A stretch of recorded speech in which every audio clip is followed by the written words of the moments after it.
My name is Michelle Kline, and I am the host of the Dogco Secrets podcast. I am also a chronic people pleaser, and that is what we are going to talk about today.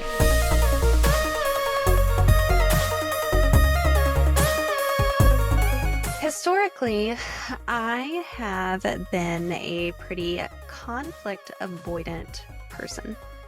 And when I was thinking about what would be a really applicable topic for today's episode, and also in growth in my own business and growth that I'm hoping for with companies that I work with, it is really rooting out this tendency to people please, because I have seen firsthand how that undercuts me as a leader. It undercuts me as a boss, and it undercuts me as a strategic decision maker for my business. I've seen this play out, honestly, like my entire life, being afraid of direct people, being very afraid to be direct myself, how that might be perceived, how that may affect the people around me. And I can tell you, quite honestly, what these tendencies have gotten me and why I believe it is so important to talk about in today's episode. So, what people pleasing has gotten me personally significant amounts of stress and anxiety over things I cannot control, which is a super fun combination. The lack of control with, just caring about it anyways. People pleasing has also gotten me lower quality sleep, which the older I get, the more I value because we need sleep to function. And it also has caused a lot of stress to my body and a lot of stress in relationships when I feel like I can't be fully present. Maybe I'm ruminating, like circling on something. It it is not ideal. People pleasing has also not really served me professionally. It has led to frustrated employees, so people who historically or previously have worked for me who feel like they don't know what I want because I am unwilling to set clear and direct expectations. I maybe tiptoe around or I over explain myself or, all of those people pleasing tendencies that we do that as a boss really undermined what you're trying to do. It is not leadership. It is a very defensive posturing. People pleasing in my business has also led me historically to fear of making hard decisions in my business that would make it better. Also, I'm going to call myself out a little bit because I just said historically, like this is not a thing I still struggle with. Literally today, actively struggling with this on decisions I am making this very month that I am struggling with these people pleasing tendencies. So I'm going to continue to call myself out on this podcast because I would like to pretend this is no longer an issue for me. And that would make me a liar. And I don't want to do that. So, are you a pet care professional that wants to scale your business in 2025? I'm so excited to tell you about the Dogco Business Summit, a conference dedicated exclusively to scaling pet care businesses, which will be in Winston-Salem, North Carolina, September 26th through the 28th. If you are looking to scale your pet care business this year, this is the conference for you. I have pulled together the very best people I can find to help inform our industry, to educate our industry, and to help businesses get to the next level. With speakers like Jamie Troll and Joey Coleman, you are sure to take home really actionable information to put into your pet care business to help you grow. Tickets are on sale now at dogcosummit.com. Get yours before it's gone. Other things that people pleasing has gotten me professionally. Now, this one is historic. I have worked really, really, really hard on this one, and I do believe I've improved a lot. Historically, people pleasing has made me very afraid to ask for feedback. The problem is, I really believe in data, and we can't get data without some type of input. And when that is qualitative or more, like talking oriented or words oriented, oftentimes that's in the form of feedback. But historically, I have been very afraid to ask for feedback, and it make me spiral into these people pleasing tendencies. And then finally, what people pleasing has also gotten me professionally is a lower quality service of things I'm bringing into the world because I'm trying to please everyone. I am trying to walk this line of not being offensive, and not that I want to be offensive, but of making everything for everyone and making sure that everyone is happy. I am on a mission to fix my people-pleasing tendencies because I genuinely believe that at the end of the pathway of people-pleasing is not only a lot of personal misery, but also a total lack of the success I want to actualize inside of my business. So I want to take you along with me on a snapshot of that journey today in this podcast / YouTube video, because I post these both places. So yeah, if you're listening to this as a podcast, keep in mind I also post these on YouTube if it's ever nice to, watch instead of listen, and vice versa. All right, so why do I think combating people-pleasing tendencies as business owners specifically, people generally, business owners specifically, who I'm talking to today, matters so very much? It takes so much courage to be a business owner and to do what you believe matters to the world. And courage is a very forward-facing commitment. When I think of courage, I think of people who are leaning in. They're vulnerable. They're willing to be brave. They're willing to risk. And it takes courage to do the hard things that come with business, which if you've been a business owner for 5 minutes, you know how difficult it is. There's like this really high euphoric moment the second you decide to do it, and then it's downhill for like 6 months with these like tiny moments where you're like, oh, I see the light at the end of the tunnel, and then you realize the tunnel's like 8 years away, and it's awesome. So if you're not an entrepreneur, I hope I didn't just talk you out of it, because there's a lot of good in there too, but it takes courage. It's hard, and it's hard to hear other people's feedback. It's hard to like really get in and see all of your deficiencies. Being a business owner holds up a really close mirror, especially I found when you start hiring people, because you have to see yourself. You have to see the places that you feel insecure, the places that maybe you aren't a strong leader, the places where you really do struggle and you're going to have to change to go a different direction or create what you want to create.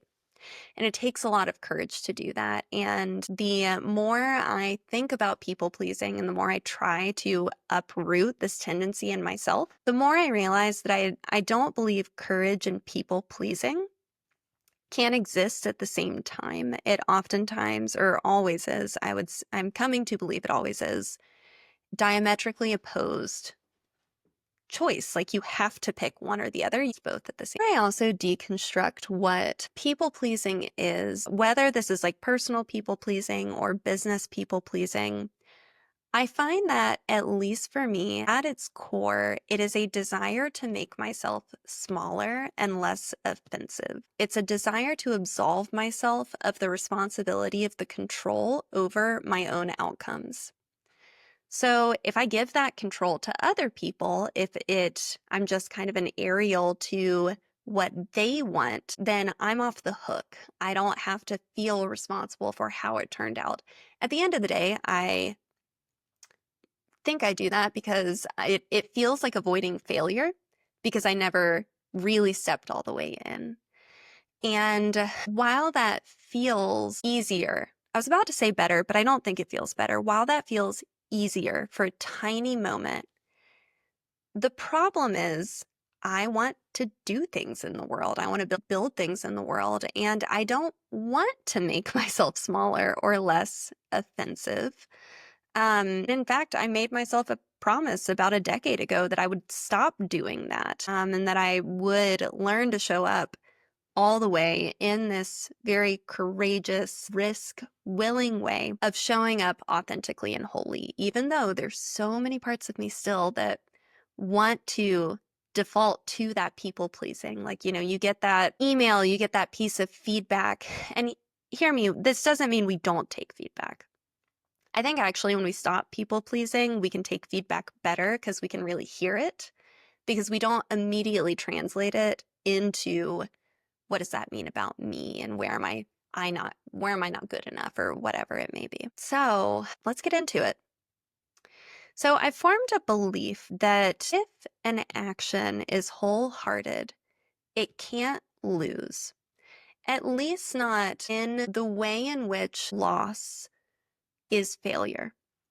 That doesn't mean that I believe everything I do, as long as I show up with like really good intentions, is going to work, quote unquote, whatever that means. But it does mean that I have a belief that if we are showing up with this courageous, risk-willing wholeheartedness, that actually is the victory in and of itself, because that is the reward in many ways. Like, we were willing to be ourselves. We were willing to fight for what we wanted to create or thought was best. And it's an act of pure ownership to say, I have chosen this and I will show up all the way. Oh, I remember my thought just kind of flew out of my head earlier, but we all have those moments where the people pleasing kind of flits in front of us and we have to make this choice. We see a pathway where, we get that hard piece of feedback and it's like, okay, am I going to people please, or am I going to truly absorb it and take that and integrate it into what I am doing? That integration is an act itself of showing up. I've been thinking about this a lot the last few days because I listened to a podcast with Chris Williams and Naval on the Modern Wisdom podcast, where Chris asked Naval, who's a very successful entrepreneur, what would he do differently in entrepreneurship if he was doing it all over again? And what he said really stood out to me. If I botch this, I'm doing the best I can. But what he said really stood out to me, where he said, I would make all the same decisions, but I would do it with less stress. I would try and enjoy it more, because the outcome was going to happen either way. And that really struck me because I also think that people pleasing can lead to a lot of anxiety, which feels like control. Like, if I worry about this, somehow that will make a better outcome. And it's like, is that a truthful thing? Probably not. It honestly might turn out better if we stopped stressing and accessed more of our brain to be able to problem solve. So I have tried really hard while preparing for this podcast to really examine what would it look like to maybe embody that lesson from Naval before I get to the end of my entrepreneurial career. What if I committed to that belief earlier, committed to the belief that it is all going to work out? Because what working out means is showing up authentically all the way as myself with a willingness to risk, and that in itself is the victory. Anytime I start working with a new client, I, at the start of the program, send them a package in the mail where I have a quote from Theodore Roosevelt called "The Man in the Arena," which I'd love for you to go read it. I thought about reading it out on the podcast and I was like, copyright. I don't know. I'm new at this, but I would encourage you to go read it, because the premise of the quote is that the credit of victory does not belong to the critics or to the people who are tearing down or negative or, sitting on the sidelines. The credit of victory belongs to the person that is actually in the arena. That is the one showing up and the one risking. So, getting back to the application of this in business, how do we unroot people-pleasing tendencies from ourselves as we are leading in our businesses? Because here is my hot take of today.